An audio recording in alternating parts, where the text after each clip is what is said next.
सल्लल्लाहु अलैहि वसल्लम जंगल के पास से गुजर रहे थे। तभी उन्होंने देखा कि एक यहूदी ने एक हिरण को बांध रखा है। जैसे ही उस हिरण की नजर नबी पाक सल्लल्लाहु अलैहि वसल्लम पर पड़ी, वह रोते हुए बोल पड़ा, या रसूल अल्लाह, या हबीब अल्लाह, आज सुबह मैं अपने बच्चों को छोड़कर खाने की तलाश में निकला था। उसी दौरान यह यहूदी आया और मुझे पकड़कर बांध दिया। सुबह से अब तक मैं यूं ही कायद हूं। या रसूल अल्लाह सल्लल्लाहु अलैहि वसल्लम, मेरे छोटे छोटे बच्चे हैं। सुबह से मैंने उन्हें दूध नहीं पिलाया। वह मुझे ना पाकर परेशान हो गए होंगे। शायद उनका गला दूध ना मिलने की वजह से सूख गया होगा। या रसूल अल्लाह सल्लल्लाहु अलैहि वसल्लम, मेरी आपसे इल्तिजा है कि आप मेरी मदद करें। मुझे मेरे बच्चों से मिलने और उन्हें दूध पिलाने की इजाजत दिला दें। हिरण्य की दर्द भरी गुजारिश सुनकर हजरत मोहम्मद सल्लल्लाहु अलैहि वसल्लम की आंखों से आंसू छलक पड़े। आपने उस यहूदी से फरमाया, ऐ यहूदी, तुमने इस मासूम हिरण्य को क्यों बांध रखा है? यहूदी ने जवाब दिया, मैंने इसका शिकार किया है। जंगल के जानवरों का शिकार करना जायज है, इसलिए इसे बांधा है। नबी अकरम सल्लल्लाहु अलैहि वसल्लम ने फरमाया, क्या तुम नहीं देख रहे कि यह एक माँ है? इसके थन दूध से भरे हुए हैं। यह अपने बच्चों को दूध ना पिला पाने की वजह से परेशान है। इसे छोड़ दो ताकि यह अपने बच्चों को देख सके और उन्हें दूध पिला सके। यहूदी ने कहा, मैंने इसे बड़ी मेहनत से पकड़ा है, अब तुम्हारी बात मानकर इसे क्यों छोड़ दूं? हजरत मोहम्मद सल्लल्लाहु अलैहि वसल्लम ने नरमी से समझाते हुए फरमाया, इस मां हिरण को एक बार अपने बच्चों के पास जाने दो। वह उन्हें दूध पिलाकर और मिलकर वापस तुम्हारे पास लौट आएगी। यहूदी ने तंज से कहा, बांधा हुआ जानवर आज तक वापस आया है? क्या ऐसी कोई मिसाल है? अगर मैं इसे छोड़ दूं तो यह कभी नहीं लौटेगा। जब नबी पाक सल्लल्लाहु अलैहि वसल्लम ने देखा कि यहूदी किसी भी तरह से हिरण को छोड़ने के लिए तैयार नहीं है, तो आपने फरमाया, ऐ यहूदी, इस हिरण को आजाद कर दो। इसके बदले तुम मुझे बांध लो। अगर यह वापस ना लौटे तो तुम मुझे उम्र भर कैद में रख सकते हो। यहूदी ने कहा, ठीक है, एक शर्त पर मैं इसे छोड़ रहा हूं। अगर यह वापस ना आए तो मैं तुम्हें उम्र भर के लिए कैद कर लूंगा। आखिरकार यहूदी ने हिरण को छोड़ दिया और हजरत मोहम्मद सल्लल्लाहु अलैहि वसल्लम को बांध दिया। आजाद होते ही हिरण तेजी से जंगल की तरफ भाग गया। यहूदी दिल ही दिल में हंसते हुए सोचने लगा, हिरण अब कभी लौटकर नहीं आएगा। इस आदमी को मैं हमेशा के लिए कैद में रखूंगा। इससे बड़ा बेवकूफ मैंने पूरी दुनिया में नहीं देखा।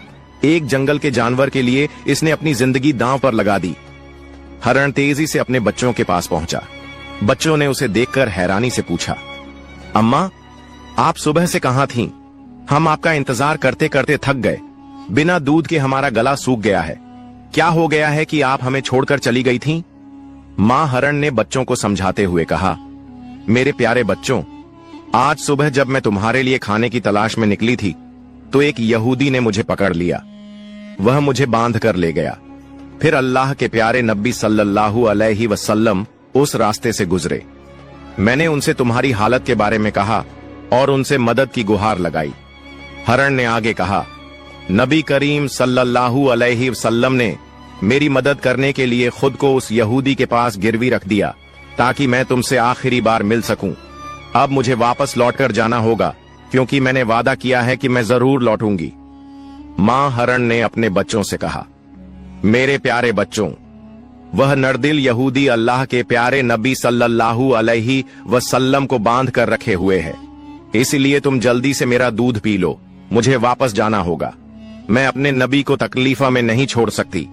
जब हिरण के बच्चों ने यह सुना कि उनकी मां नबी करीम सल्लल्लाहु अलैहि वसल्लम को यहूदी के पास गिरवी रखकर सिर्फ उनसे मिलने और दूध पिलाने आई है, तो वो रोते हुए बोले, अम्मा, आप कैसे सोच सकती हैं कि हम उस नबी के रहते हुए आपका दूध पिएंगे जिन्हें यहूदी ने कैद कर रखा है? नहीं, हम आपका दूध नहीं पी सकते। आप चलिए, हम भी आपके साथ चलेंगे। हम अल्लाह के नबी की तकलीफ सहन नहीं कर सकते। उसके बाद मां हिरण अपने बच्चों के साथ नबी करीम सल्लल्लाहु अलैहि वसल्लम के पास लौटने के लिए चल पड़ी।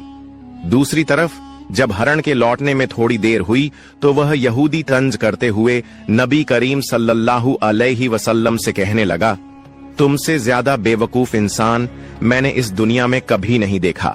एक जंगल के हरण के लिए तुमने खुद को मेरे पास गिरवी रख दिया। क्या तुम वाकई सोचते हो कि वह हरण वापस आएगा? कयामत तक वह हरण लौट कर नहीं आएगा और कयामत तक तुम मेरी कैद में रहोगे। यह सुनकर नबी करीम सल्लल्लाहु अलैहि वसल्लम ने बड़ी नरमी से कहा, ऐ यहूदी, थोड़ा सब्र करो, वह हरण जरूर लौट कर आएगा। अल्लाह की मर्जी से वह तुम्हारे पास वापस आ जाएगा। यहूदी हंसते हुए बोला, ऐ मोहम्मद, अपनी इन अलौकिक कल्पनाओं को छोड़ दो। मैं पूरे यकीन के साथ कह सकता हूं कि वह हरण कयामत तक वापस नहीं लौटेगी। इस तरह कुछ समय और बीत गया। यहूदी मन ही मन सोचने लगा, मोहम्मद को बंधक बनाकर मैं इसके साथियों से बहुत सारा धन वसूल करूंगा। क्या कभी कोई हरण इंसान की ममता के कारण लौट कर आया है? थोड़ी देर और बीतने के बाद यहूदी ने देखा कि न सिर्फ हरण लौट कर आ रही है, बल्कि उसके साथ उसके बच्चे भी हैं। यह देखकर वह हैरान रह गया। फिर नबी करीम सल्लल्लाहु अलैहि वसल्लम ने हरण से पूछा, ऐ हरण, तूने अपने बच्चों को साथ क्यों लाया? वादा तो यह था कि तू अकेले लौटेगी। मां हरण ने जवाब दिया, या रसूल अल्लाह, जब मैं अपने बच्चों के पास पहुंची और उन्हें